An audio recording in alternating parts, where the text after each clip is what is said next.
Good morning students. ఈరోజు మనము chapter 3 సమైక్య ప్రభుత్వం గురించి తెలియజేసుకుంటాం. ఓకే, చాప్టర్ 3 ఏంటంటే యూనియన్ గవర్నమెంట్ లేదా సమైక్య ప్రభుత్వం. సమైక్య ప్రభుత్వం కంటిన్యూ లెసన్ చాప్టర్ 3. సమైక్య ప్రభుత్వం. సమైక్య ప్రభుత్వంలో మనము ప్రధానంగా నిన్నటి క్లాసులో ఏం నేర్చుకున్నాం అంటే సమైక్య ప్రభుత్వం అంటే ఏమిటి, పార్లమెంట్ అంటే ఏమిటి, క్యాబినెట్ అంటే ఏమిటి, పార్లమెంట్లోని భాగాలు, క్యాబినెట్ అంటే ఏమిటి అనేది తెలుసుకున్నాం. పార్లమెంట్ అంటే ఏమిటి? ప్రధానంగా లోక్సభ, రాజ్యసభ మరియు రాష్ట్రపతి. ఓకే, పార్లమెంట్లో ఉన్నటువంటి భాగాలు ఏమిటి? లోక్సభ, రాజ్యసభ మరియు రాష్ట్రపతి.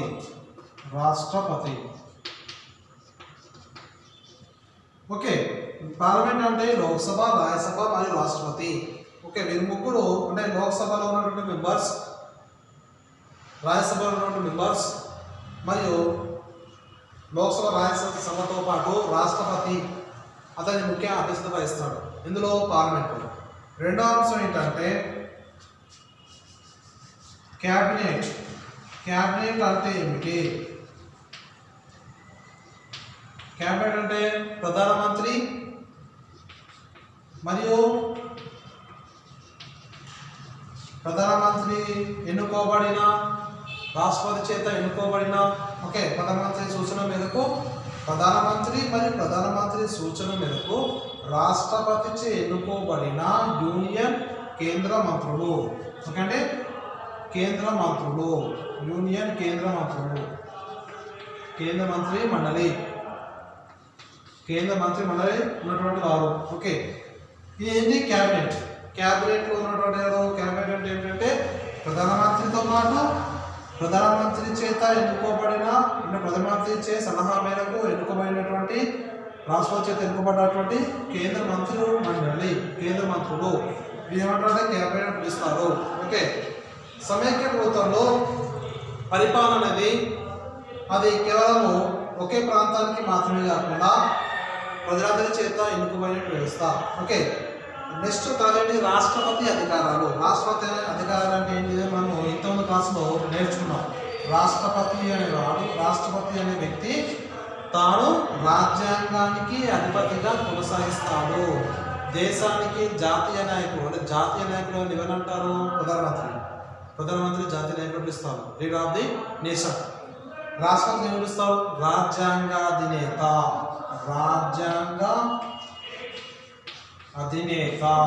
రాజ్యాంగానికి ముఖ్యమైన వ్యక్తి, రాజ్యాంగం చేత ఎన్నుకోబడినటువంటి అధికారాలు అంటే రాష్ట్రపతికి ఎక్కువ అధికారాలు కలవు. రాజ్యాంగంలో రాష్ట్రపతికి కొన్ని విశిష్ట అధికారాలు ఉన్నాయి.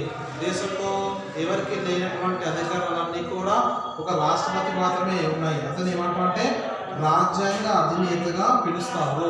రాజ్యాంగానికి ముఖ్యమైన వ్యక్తిగా రాజ్యాంగ అధినేతగా పిలుస్తారు. ఓకే చిల్డ్రన్స్, ఈరోజు సమైక్య ప్రభుత్వంలో పార్లమెంట్ వాటి యొక్క ఆశయాలు ఏమిటి అంటే పార్లమెంట్ అంటే వాటి యొక్క గమ్యాలు. పార్లమెంట్ అంటే ఏమిటి? లోక్సభ, రాజ్యసభ, రాష్ట్రపతి. క్యాబినెట్ అనే సమావేశాలు ఎవరు ఏర్పడిస్తారు? ప్రధానమంత్రి మరియు ఇతర కేంద్ర మంత్రులు. ఓకే, సో వీటితో పాటుగా మనం కొన్ని అంశాలు తెలుసుకుందాం. ఇప్పుడు ఏంటంటే ఫంక్షన్స్ ఆఫ్ ది పార్లమెంట్ అంటే పార్లమెంట్ యొక్క ముఖ్య ఆశయాలు ఏమిటి? ఓకే, పార్లమెంట్ యొక్క ముఖ్య ఆశయాలు ఏమిటి అనేది తెలుసుకుందాం.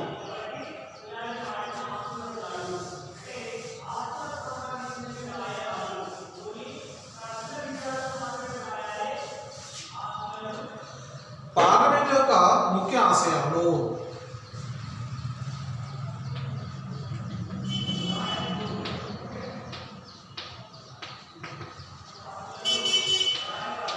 పార్లమెంట్ యొక్క ముఖ్య విధులు లేదా ఆశయాలు. పార్లమెంట్ యొక్క ముఖ్య విధి ఏంటిది లేదా పార్లమెంట్ యొక్క ముఖ్య ఆశయాలు ఏమిటి అనేది నేర్చుకున్నాం. కూడా ఏంటంటే పార్లమెంట్ అనేది ప్రధానంగా ఫైనాన్షియల్ పవర్ అంటే ఆర్థిక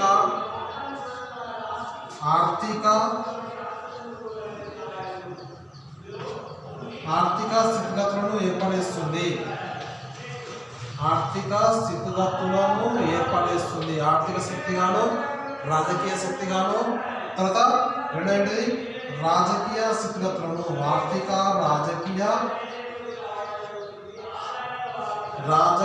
స్థితిగతులను ఏర్పడేస్తుంది. ఆర్థిక మరియు రాజకీయ స్థితిగతులు. తర్వాత పొలిటికల్ అంటే రాజకీయంతో పాటుగా రాజకీయ భావన కూడా ఏర్పడిస్తుంది. పార్లమెంట్ యొక్క ముఖ్య విధి ఏంటంటే ప్రధానంగా పార్లమెంటుకు బాధ్యత వహించే వాళ్ళు రాష్ట్రపతి మరియు ప్రధానమంత్రి లోక్సభలో ఉన్నటువంటి కొద్దిమంది మెంబర్స్ ఎన్నుకొని ఆ లోక్సభలో ఉన్నటువంటి కొన్ని పద్ధతులను అర్థం ఏర్పడేస్తుంటాడు. ఎవరు? ప్రధానమంత్రి సలహా మేరకు, ప్రధానమంత్రి యొక్క సూచన మేరకు పార్లమెంట్ యొక్క బాధ్యత అనేది జరుగుతున్నది. ఓకే. రాజకీయ స్థితిగతులు. రాజకీయంగా వివిధ రకాల పార్టీలు అంటే మనకు జాతీయ పార్టీలు ఉన్నది. జాతీయ పార్టీలలో రాజకీయ పార్టీలతో పాటుగా జాతీయ పార్టీల యొక్క ఆవశ్యకత మరియు జాతీయ పార్టీలలో ప్రధానంగా ముఖ్యంగా అధికార పార్టీ స్థితిగతులను ఏర్పడిస్తుంటాయి. అధికార పార్టీకి తగిన విధంగా సలహాలు సూచనలు ఇస్తుంటారు. ఎవరు? ప్రైమ్ మినిస్టర్, ప్రధానమంత్రి అధికార పార్టీకి సూచనలు ఇస్తుంటాడు. మరియు అధికార పార్టీకి కొన్ని సందర్భాల్లో నాయకుడుగా కూడా ఉంటాడు. ఎవరు? ప్రధానమంత్రి. మరియు పార్లమెంటును నడిపించడంలో పార్లమెంటును యొక్క లోక్సభ కానీ రాజ్యసభ కానీ, లోక్సభ అనేది ప్రధానంగా ప్రజాప్రతినిధుల సభ పిలుస్తాము. అంటే ప్రజల చేత ఎన్నుకోబడినటువంటి సభ్యులందరూ కూడా ఎందులో ఉంటారు? లోక్సభలో ఉంటారు. రాజ్యసభ అంటే ఏంటిది? ప్రధానంగా పరోక్షంగా అంటే అన్ని రాష్ట్రాలలో ఉన్నటువంటి కొంతమంది సభ్యులు 60 సంవత్సరాలు లేదా 35 సంవత్సరాల పైన ఉన్నటువంటి సభ్యులు, 35 నుంచి 65 సంవత్సరాల మధ్య గల సభ్యులు, 65 లేదా 70 సంవత్సరాల సంబంధించిన సభ్యులు ఎక్కువ మంది రాజ్యసభలో ఉంటారు. ఆ రాజ్యసభ అనేది ప్రతి 6 సంవత్సరాలు ఒకసారి మారుతూ ఉంటారు. ఓకే. రాజ్యసభ నుండి మెంబర్స్ సభ్యులు. కానీ లోక్సభలో ప్రతి 5 సంవత్సరాలు ఒకసారి అధికార పార్టీలో ఉన్నటువంటి ప్రజాప్రతినిధులు మాత్రమే కాకుండా విపక్షానికి సంబంధించిన ప్రజాప్రతినిధులు కూడా లోక్సభలో సభ్యులుగా ఉంటారు. వాళ్ళు మనకు ప్రధానంగా ఏదైనా సమావేశం ఏర్పాటు చేయడం అంటే ఒక రాజ్యానికి లేదా ఒక దేశానికి లేదా ఒక రాష్ట్రానికి సంబంధించిన సమస్యను పరిష్కరించడం, కొన్ని నూతన చట్టాలను అమలు చేయడము, నూతన బిల్లు కానీ, తర్వాత నూతన కొత్త పద్ధతులను అభివృద్ధి చేయడం కానీ, ఇవన్నీ కూడా పార్లమెంట్ యొక్క ముఖ్య విధి. అంటే పార్లమెంట్ ఉన్నటువంటి పనిలో ఆర్థిక స్థితిగతులు ఏముంటాయి? ఆర్థిక సంబంధించిన ఆర్థిక బిల్లు ప్రవేశపెట్టడం. ఫైనాన్షియల్ పవర్ అంటే ఆర్థిక శక్తిగా ఇది ప్రధానంగా పార్లమెంట్ గురించి చెప్తున్నాం. రెండోది ఏంటంటే రాజకీయ పవర్ అంటే రాజకీయంగా ఉన్నటువంటి రాజకీయ పార్టీ సంబంధించిన స్థితిగతులను ఏర్పాటు చేయడం. ఆర్థిక, రాజకీయ. తర్వాత మూడవ అంశం చేస్తుందంటే న్యాయ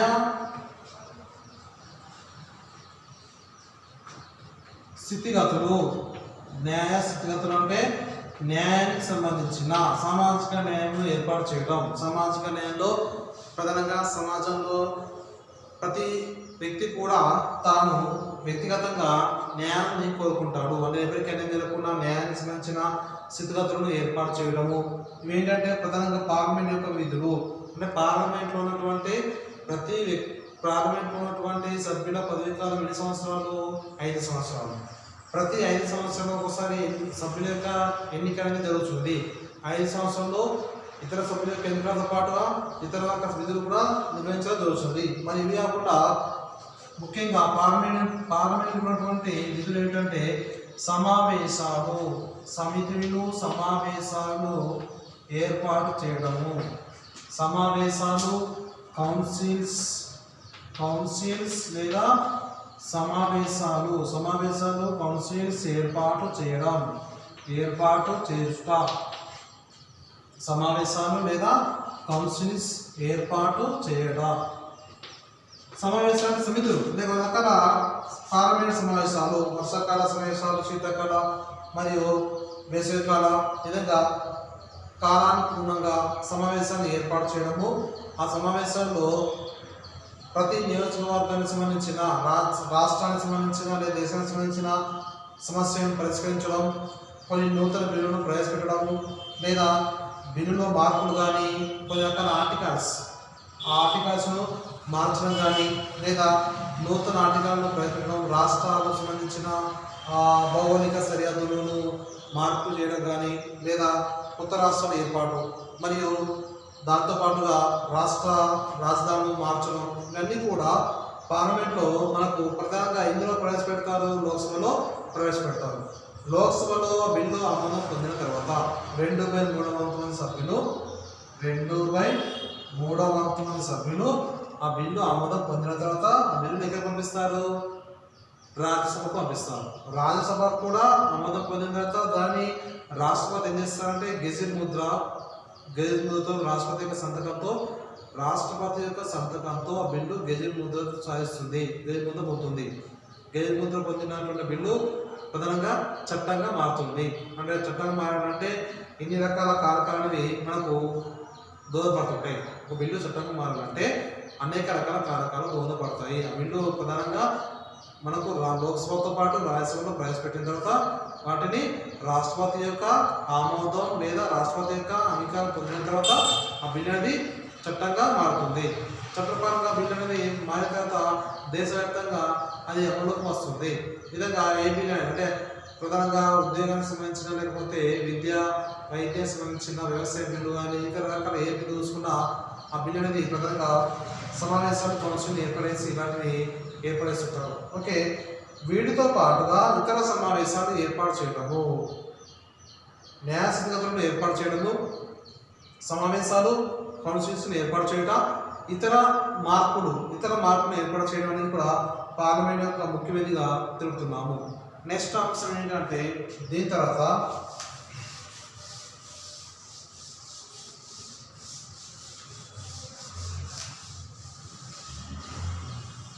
రాష్ట్రపతి యొక్క అధికారం.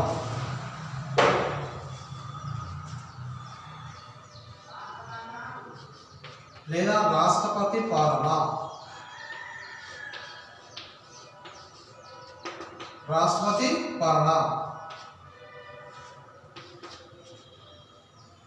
ఆర్టికల్ 352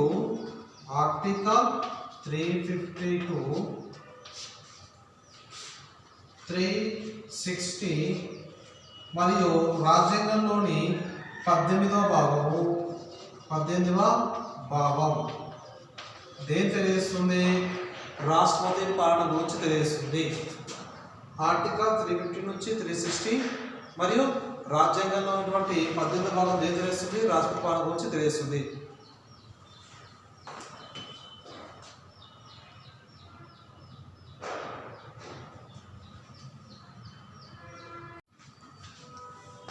ఓకే, ఇందులో ఆర్టికల్ 352 360 ఆర్టికల్ ఉన్నటువంటి 352 360 రాష్ట్రపతి పాలన గురించి తెలియజేస్తుంది. మరియు అందులో రాజ్యాంగ 18వ భాగం దేని తెలియజేస్తుంది? రాష్ట్రపతి పాలన గురించి తెలియజేస్తుంది. రాష్ట్రపతి పాలనలో ఆ రాష్ట్రానికి సంబంధించిన సర్వ అత్యున్నతమైనటువంటి అధికారాలన్నీ కూడా రాష్ట్రపతి చేతిలో ఉంటాయి. ఓకే, ఒక రాష్ట్రంలో ముఖ్యమంత్రి పరిపాలన అనేది వ్యతిరేకంగా ఉండడం వల్ల ఆ ముఖ్యమంత్రిని ఒక స్థానంలో కొద్దిమంది విపక్ష అధికార నాయకులు గవర్నర్కు కంప్లైంట్ ఇవ్వడం జరుగుతుంది. గవర్నర్ తన సూచన మేరకు ఆ రాష్ట్రంలో రాష్ట్రపతి విధించడము లేదా విధించబడము అనేది గవర్నర్ యొక్క ఇష్టపూర్వకంగా జరుగుతున్నది.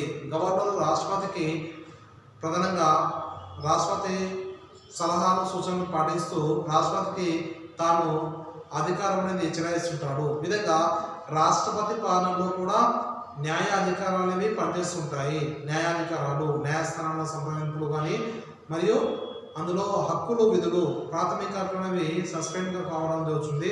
ప్రాథమిక విధులతో పాటు ఆదేశిక సూత్రాలు కూడా రాష్ట్రపతి పాలన కొనసాగుతుంటాయి. ఆర్టికల్ నెంబర్ 352 మరియు 360 350 అంటే 350 నుంచి 360 ఆర్టికల్స్ వేరు తెలియస్తుందంటే రాష్ట్రపతి పాలన గురించి తెలియస్తుంది. ఓకే, రాజ్యాంగంలో ఎన్నో భాగం 18వ భాగం. రాజ్యాంగంలోని 18వ భాగం ఆర్టికల్స్ ఉన్నటువంటి నెంబర్ 350 నుంచి 345 ఏం తెలుస్తుంది? రాష్ట్రపతి పాలన. పార్లమెంట్ సమావేశాల తర్వాత పార్లమెంట్ సమావేశాలను ఏర్పాటు చేయడము, వాటిని రద్దుపరచడం అన్ని కూడా ఇవన్నీ ఎవరైతే ఉంటాయంటే రాష్ట్రపతి పాలనలో ఉంటుంటాయి. పార్లమెంట్ సమావేశాలతో పాటుగా ప్రధానంగా రాష్ట్రానికి సంబంధించిన ఆ రాష్ట్ర శాసనసభ సమావేశాలు ఏర్పాటు చేయడము మరియు వాటిని సమావేశాలను రద్దు చేయడం కానీ, ఓకే, గవర్నరు ప్రధానంగా రాష్ట్రపతితో వినయ విధేయతతో పనిచేస్తుంటాడు. విధంగా రాష్ట్రపతి పాలన ప్రధానంగా పంజాబ్ రాష్ట్రంలో మన దేశంలో అంటే స్వాతంత్రం తర్వాత రాష్ట్రపతి పాలన దేశంలో వేయించబడింది. ప్రస్తుతం కూడా కొన్ని రాష్ట్రాల్లో పాలన అనేది కొనసాగించబడుతుంది. నెక్స్ట్ అంశం చేస్తుందంటే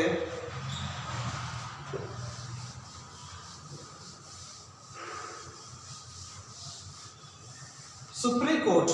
ఓకే, సుప్రీం కోర్టు యొక్క అధికారం ఏమిటి? సుప్రీం కోర్ట్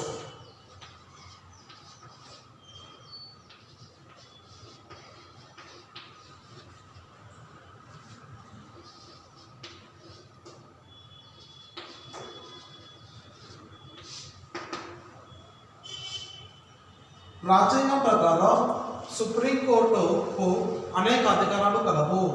సుప్రీంకోర్టు యొక్క జడ్జిని నియమించే అధికారము ఎవరికి కలదంటే రాష్ట్రపతికి. మరియు పార్లమెంట్లో 2/3 మంది సభ్యులు ఆమోదంతో సుప్రీంకోర్టు జడ్జిని తొలగించే అధికారం అంటే సుప్రీంకోర్టు జడ్జిని నియమించే అధికారము, సుప్రీంకోర్టు యొక్క జడ్జిని అంటే రాష్ట్రపతి సుప్రీంకోర్టు యొక్క జడ్జిని నియమించే అధికారం కలదు, కానీ తొలగించే అధికారం మాత్రం లేదు. ఎందుకనగా సుప్రీంకోర్టు జడ్జిని తొలగించే అధికారం ఎవరికి కాదు? పార్లమెంట్లోని సభ్యులు 2/3 సభ్యులు.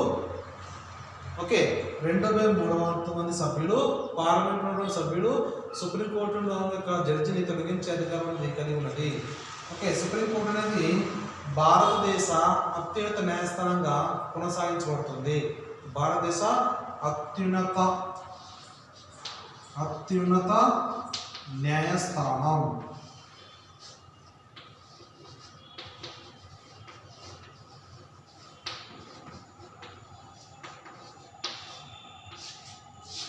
అత్యున్నత న్యాయస్థానంగా కొనసాగించబడుతుంది. దీన్ని ఏమని పిలుస్తుందంటే అపెక్స్ కోర్ట్ అంటే అతిపెద్ద కోర్టుగా పిలుస్తున్నాము.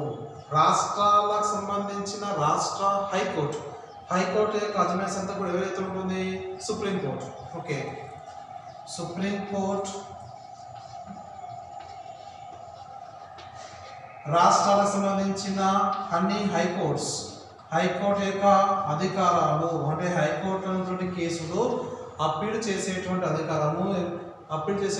అధికారం ఎవరికి ఉంటుందంటే హైకోర్టు నుంచి సుప్రీంకోర్టు మారుస్తుంది. హైకోర్టుని జడ్జిలను ఏర్పాటు చేయడము మరియు జిల్లా కోర్టుల యొక్క స్థాపన.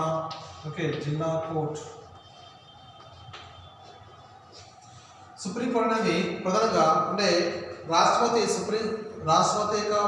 రాష్ట్రపతి సుప్రీంకోర్టు జడ్జిని నియమిస్తాడు మరియు దేశంలో ఉన్నటువంటి ప్రతి రాష్ట్రంలో ఉన్నటువంటి హైకోర్టు జడ్జిలను మరియు ప్రధానంగా ముఖ్య న్యాయస్థానం అంటే ముఖ్యమైన అధికారులను మరియు న్యాయాధికారులను ఏర్పాటు చేస్తుంటాడు. దాంతోపాటుగా జిల్లా కోర్టు యొక్క జడ్జిలను కూడా ఏర్పాటు చేస్తుంటాడు. ఎవరు? రాష్ట్రపతి. దేశంలో ప్రధానంగా భారతదేశంలో సుప్రీంకోర్టుకు ఉన్నటువంటి అధికారాన్ని ఏంటంటే అత్యున్నత న్యాయస్థానము మరియు అప్పీల్ చేసేటువంటి అధికారం. ప్రధానంగా సివిల్ కేస్, క్రిమినల్ కేస్, ఈ కేసులన్నీ కూడా మనకు హైకోర్టు నుంచి జిల్లా కోర్టు నుంచి హైకోర్టుకు, హైకోర్టు నుంచి మళ్ళీ దానికి మాస్తుంటారు సుప్రీంకోర్టుకు. అంటే సుప్రీంకోర్టుకు ప్రధానంగా అప్పీలు చేసే అధికారం కలదు. అంటే హైకోర్టుకు ఆ అధికారం అప్పీల్ చేసే అధికారం. అది లాస్ట్ సుప్రీంకోర్టు యొక్క స్టేట్మెంట్. అంటే సుప్రీంకోర్టు యొక్క నిర్ణయం అనేది శాశ్వతమైంది, దాన్ని ఎవరు కూడా మార్చలేరు. రాజ్యాంగం ప్రకారం సుప్రీంకోర్టుకు కొన్ని రకాల అధికారాలు అనేవి గుర్తించబడింది. అధికారులు ఒకటి ఏంటంటే సివిల్ కేసుల యొక్క అప్పీల్ చేసే అధికారము, సివిల్ కేసులు అండ్ క్రిమినల్ కేసులను అప్పీల్ చేసేటువంటి అధికారము హైకోర్టు కలదు. ఆ హైకోర్టు నుంచి వాటిని సుప్రీంకోర్టుకు మార్పిడి అనేది జరుగుతున్నది. ఓకే, నెక్స్ట్ ఇంకో అంశం ఏంటి, దీంతో పాటుగా రెండవ అంశం ఏంటంటే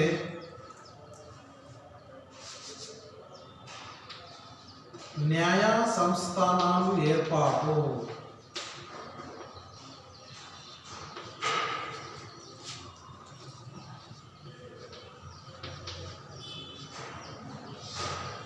న్యాయ సంస్థానాలు ఏర్పాటు అంటే నూతన న్యాయస్థానాలు, నూతన కోర్టులను, జిల్లా కోర్టులు కానీ లేకపోతే మున్సిపల్ కోర్టు కానీ నూతన కోర్టులను ఏర్పాటు చేయడం. ప్రధానంగా పబ్లిక్ అడ్మినిస్ట్రేషన్ అంటే ప్రజలకు సంబంధించిన పరిపాలన విధానం, PIL పబ్లిక్ లిటిగేషన్ సిస్టమ్ కానీ.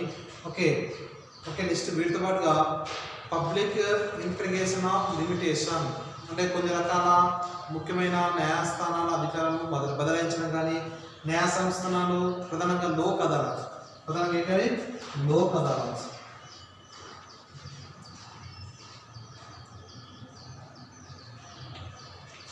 లోక్ అదాలత్ అంటే ఏంటి, లోక్ అదాలత్ అంటే న్యాయస్థానాలు. ఓకే ఓకే ఇందులో ప్రజలకు సంబంధించిన అంటే ప్రజా న్యాయస్థానం. లోక్ అదాలత్ అంటే ఏంటంటే ప్రజా న్యాయస్థానం. ప్రజా న్యాయస్థానం అంటే కొన్ని రకాల స్థానిక ప్రాంతాలలో, గ్రామీణ ప్రాంతాలలో లోక్ అదాలత్ అనేవి ఏర్పాటు చేయడం జరుగుతుంది. స్థానికంగా గ్రామీణ ప్రాంతాలలో, వెనుకబడిన ప్రాంతాలలో ఈ లోక్ అదాలత్ అనేవి ప్రధానంగా హైకోర్టు యొక్క నియమాలతో అంటే ప్రతిదీ కూడా ఒక రకమైన వ్యవస్థను కలిగి ఉంటుంది. న్యాయస్థానానికి సంబంధించిన వ్యవస్థల్లో ప్రతి వ్యవస్థ కూడా అందులో న్యాయస్థానానికి అధికారంగా, న్యాయస్థానానికి లోబడి ప్రతి వ్యవస్థ పనిచేయడం జరుగుతుంది. ఆ న్యాయస్థానం యొక్క అధికారంలో న్యాయమూర్తులను ఏర్పాటు చేయడం, ప్రధాన న్యాయమూర్తి మరియు ఇతర న్యాయమూర్తులను ఏర్పాటు చేయడం, ప్రధాన న్యాయమూర్తిని మరియు ఇతర న్యాయమూర్తులను కూడా ఏర్పాటు చేయడం జరుగుతున్నది. రాజ్యాంగం ప్రకారం సుప్రీంకోర్టు ప్రధాన న్యాయమూర్తి, రాష్ట్ర న్యాయమూర్తి అంటే రాష్ట్ర ప్రధాన న్యాయమూర్తితో పాటు సుప్రీంకోర్టు ప్రధాన న్యాయమూర్తి మరియు ఇతర న్యాయమూర్తులను ఎవరు ఏర్పడిస్తుంటారు? రాష్ట్రపతి. ఓకే, రాష్ట్రపతి ఏర్పడిస్తుంటారు. లోక్ అదాలత్లను స్థాపించడం, ప్రజా న్యాయస్థానాలు, ప్రజలకు సంబంధించిన న్యాయస్థానాలు. ఓకే, లోక్ అదాలత్ల ప్రజా పరిపాలన స్థాపన. ఓకే, వీటితో పాటుగా సుప్రీంకోర్టు అనేది భారతదేశానికి అత్యున్నత సర్వోన్నత అధికారంగా ఏర్పాటు చేయబడింది. భారతదేశ సర్వోన్నత న్యాయస్థానం. భారతదేశం ప్రధానంగా ఏకీకృత న్యాయ వ్యవస్థ కలదు. మన దేశం యొక్క న్యాయ వ్యవస్థ ఏ రకమైన న్యాయ వ్యవస్థ? ఏకీకృత అంటే ఒకే రకమైన న్యాయ వ్యవస్థను కలిగి ఉన్నది. ఒకే రకమైన న్యాయ వ్యవస్థ అంటే ఏంటంటే రాష్ట్రానికి సంబంధించిన హైకోర్టు కొన్ని కేసులని కూడా సుప్రీంకోర్టుకు బదలాయించబడుతుంటాయి.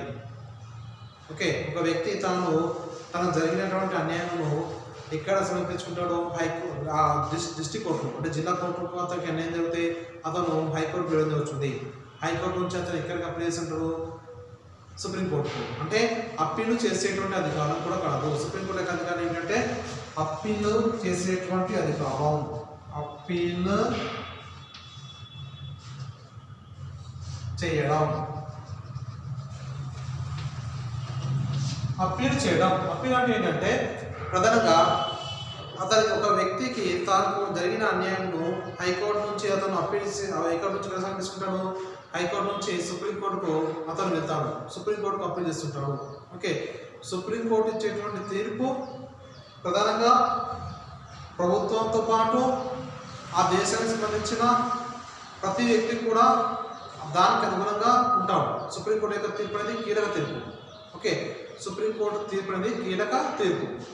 కొన్ని సందర్భాల్లో సుప్రీంకోర్టు భారత ప్రభుత్వంతో పాటు రాష్ట్ర ప్రభుత్వాలకు కూడా సూచనలు ఇస్తుంటాయి, సలహాలు సూచనలు ఇస్తుంటాయి. మరియు కేంద్ర వ్యవస్థలో ఉన్నటువంటి సాంఘిక దురాచారాలు కానీ, తర్వాత ప్రభుత్వ పథకాలు కానీ, ప్రభుత్వ పథకానికి సంబంధించిన స్కీమ్, ఓకే, వాటికి సంబంధించిన కానీ అవినీతి, లంచము, తర్వాత అప్పీల్ అంటే పబ్లిక్ ఎడ్యుకేషన్ సిస్టమ్ కానీ, మరియు ప్రధానంగా సివిల్ అండ్ క్రిమినల్ కేసులు, ఫిమేల్ చేసేటువంటి అధికారం కానీ ఓకే ఏదైనా బిల్లు ప్రధానంగా నిర్భయ బిల్లు ఇతర రకాల బిల్లులు కానీ ఓకే వాటిని మార్చడము ఇవన్నీ కూడా పార్లమెంట్ చేత మార్చబడి సుప్రీంకోర్టులో ఇవన్నీ మనకు వాదనలని కొనసాగిస్తుంటాయి. అంటే న్యాయాలు అంటే న్యాయస్థానంలో న్యాయాధికారుల యొక్క తీర్పు మరియు న్యాయాధికారుల యొక్క సంస్థానాలు ఏర్పాటు చేయడం, న్యాయాధికారులకు సంబంధించిన విషయాలు అన్నీ కూడా అంటే న్యాయ వ్యవస్థలో న్యాయ వ్యవస్థలో ప్రజలందరూ సమానమే.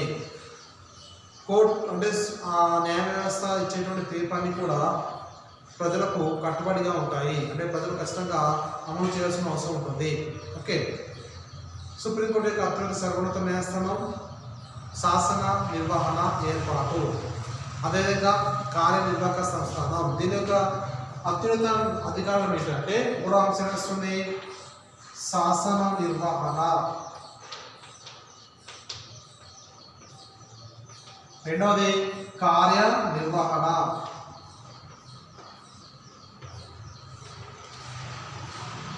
మూడో అంశం ఏస్తుంది న్యాయ సంస్థానం, న్యాయ నిర్వహణ లేదా న్యాయ సంస్థానం.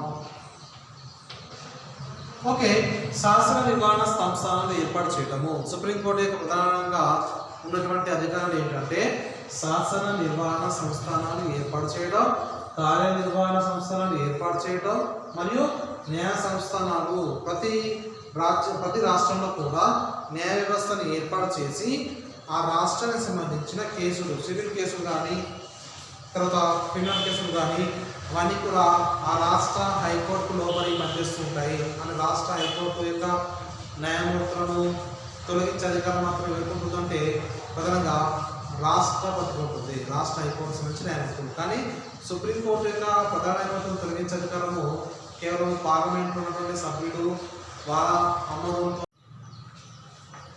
పార్లమెంట్లో సభ్యులు వాళ్ళ చేత ఆమోదించబడుతుంది. ఓకే సుప్రీంకోర్టు అనేది హైకోర్టు. అన్ని హైకోర్టులకు సంబంధించిన కేసులు తర్వాత జిల్లా కోర్టుకు సంబంధించిన కేసులని హైకోర్టుకు సమర్పించబడి ఉంటాయి. హైకోర్టుకు సంబంధించిన కేసులని సుప్రీంకోర్టు సమర్పించబడి ఉంటాయి. సుప్రీంకోర్టు యొక్క న్యాయం అనేది అంటే ఇక్కడ సుప్రీంకోర్టు యొక్క తీర్పు ప్రతి దేశంలోని ప్రతి వ్యక్తి కూడా ఆ తీర్పును ఖచ్చితంగా అమలు చేయాల్సిన అవసరం ఉంటుంది. అంటే రాజ్యాంగం ప్రకారం సుప్రీంకోర్టుకు అత్యున్నత అధికారాలు అత్యున్నత న్యాయస్థానం కల్పించబడింది. ఇది సుప్రీంకోర్టు యొక్క అధికారం. ఓకే సమైక్య ప్రభుత్వంలో పార్లమెంట్తో పాటు రాష్ట్రపతి మరియు సుప్రీంకోర్టు మరియు వీటితో పాటుగా కేంద్ర మంత్రి మండలి. రేపటి రాష్ట్రంలో ఏం నేర్చుకుంటాం అంటే కేంద్ర మంత్రి మండలి అంటే యూనియన్ అంటే కేంద్ర మంత్రి మండలిలో కేంద్ర మంత్రి మండలిలో మంత్రి మండలి యొక్క నాయకత్వం ఏ విధంగా ఉంటుంది, యూనియన్ కేంద్ర మంత్రి మండలిలో ఎవరికి ఎటువంటి అధికారాలను ఇచ్చారు అనేది రేపటి రాష్ట్రంలో నేర్చుకుందాం. Okay students, thank you.